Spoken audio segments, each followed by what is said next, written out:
اب پانی کیسے پیدا ہوا؟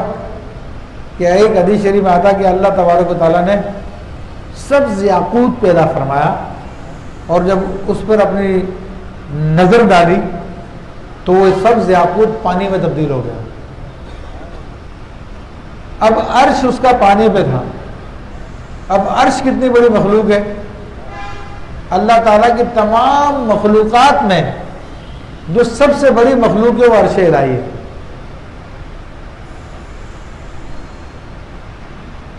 اور کتنی بڑی مخلوق ہے اس کا ہم اندازہ نہیں کر سکتے۔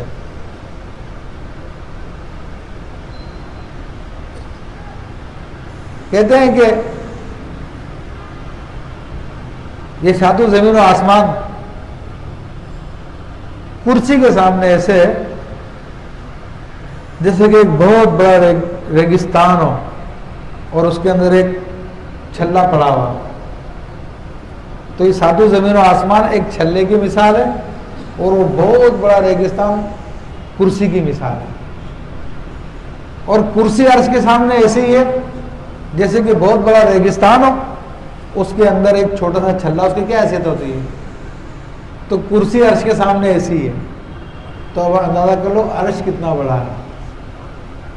کیا اس کا عرش پانی پہ تھا؟ پانی پہ ہونے سے کیا مراد ہے؟ کیا پانی کے اوپر کشتی کی طرح تھا؟ تو برای اس کی کوئی تفصیل نہیں ہے، لیکن علماء فرماتے ہیں کہ اس سے مراد یہی ہے کہ جس طرح کے کہتے ہیں کہ بھائی آسمان زمین کے اوپر ہے، تو حالانکہ دونوں ملے ہوئے نہیں ہیں، لیکن جہاں جہاں زمین ہے اس کو آسمان نے گھیرے ہوئے، تو ایسے ہی جہاں جہاں پانی تھا اس کو عرش نے گھیرا ہوا تھا۔ اور آپ کی زمین کہاں سے پیدا ہوئی؟ یہ آسمان کہاں سے پیدا ہوا؟ تو یہ بھی اسی سے پیدا ہوا، پانی سے پیدا ہوا۔ کہ پانی سے جب بخارات اڑے تو اس سے آسمان تخلیق پایا، اسی پانی میں سے زمین نکلی، یہ سب کا سب پانی سے۔ اور خود اللہ فرماتا وَجَعَلْنَا مِنَ الْمَاءِ كُلَّ شَيْءٍ حَيٍّ، قرآن میں موجود ہے، اور ہم نے پانی سے ہر چیز کو زندہ کیا۔ لیکن خدا تھا، نہ عرش تھا نہ پانی تھا،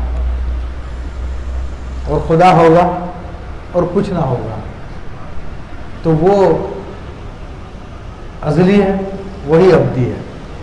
یہ سب چیزیں بعد میں پیدا کی گئی، لیکن ان سب کو پیدا کرنے کا مقصد بتا دیا کہ تمہاری زندگی کا مقصد یہ ہے کہ دیکھا جائے، تمہاری آزمائش ہو کہ تم میں سے کون اچھے عمل کرنے والا ہے۔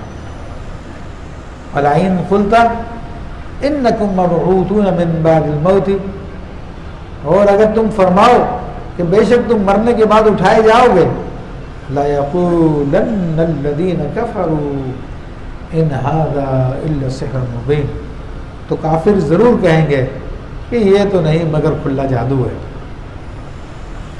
یعنی ان کافروں کے دماغ اتنے خراب ہو چکے تھے اپنی خواہشات نفسانی کی پیروی میں، جب ان سے کہا جاتا تھا کہ مرنے کے بعد تمہیں دوبارہ زندہ کیا جائے گا، تمہارا جسم دوبارہ بنایا جائے گا، قرآن کی آیتوں میں جب یہ بیان کیا جاتا تھا تو وہ کیا جواب دیتے تھے کہ ارے یہ قرآن تو جادو ہے، تو کھلا ہوا۔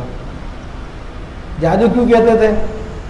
وہ اس لیے کہتے تھے کہ قرآن میں بڑی تاثیر تھی اس وقت کی، اور جو دل صاف تھے وہ قرآن کو سنتے تھے، قرآن کی طرف مائل ہو جاتے تھے۔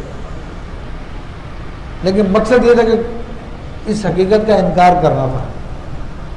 وَلَئِنْ أَخَّرْنَا عَنْهُمُ الْعَذَابَ إِلَىٰ أُمَّةٍ مَّعْدُودَةٍ، اور اگر ہم ان سے عذاب کچھ گنتی کی مدت تک ہٹا دیں، لَيَقُولُنَّ مَا يَحْبِسُ، تو ضرور کہیں گے کس چیز نے روکا۔ جب نبی علیہ الصلوۃ والسلام ان کو عذاب سے ڈراتے تھے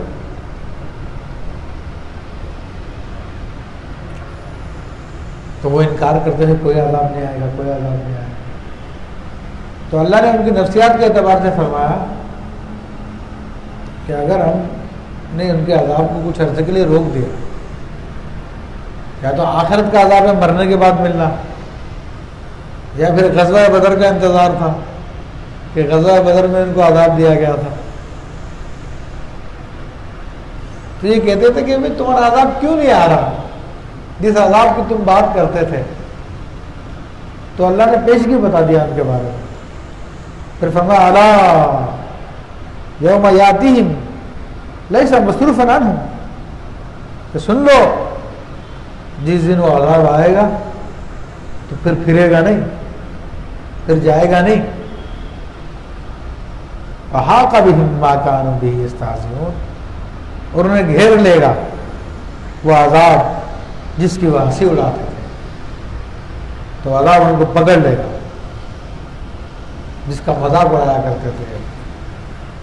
تو یہ کھلی کھلی تنبیہ اللہ تعالیٰ کی طرف سے ان لوگوں کو کی گئی اور ہم کو بھی کی جا رہی ہے کہ آج اللہ کی طرف سے اگر ڈھیل ہے تو اس کو یہ مت سمجھے کہ کوئی عذاب نہیں ہے، یہ صرف اس کی رحمت ہے جس نے موقع دیا.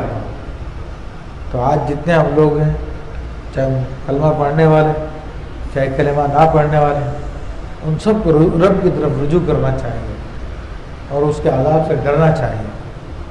اللہ تبارک و تعالی ہمیں سمجھنے کی توفیق عطا فرمائے اور اس پہ عمل کی توفیق عطا فرمائے. آمین بجاہ نبی.